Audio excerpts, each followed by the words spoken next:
Hello everyone, मैं आपको खुशामदीद करूंगा हमारे इस चैनल में जिसका नाम है उम्मीद की किरण। तो हमारा आज का सवाल है, जब हमारे पास कोई उम्मीद बाकी नहीं रहती तो कौन हमारी कुव्वत बनता है।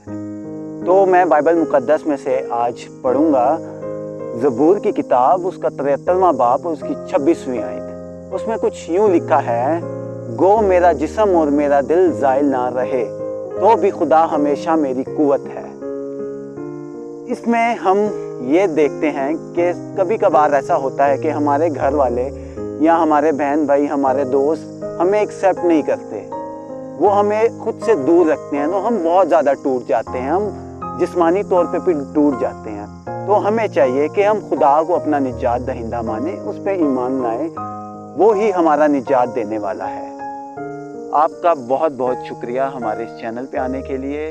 Thank you so much. See you later. खुदा हाफिज़।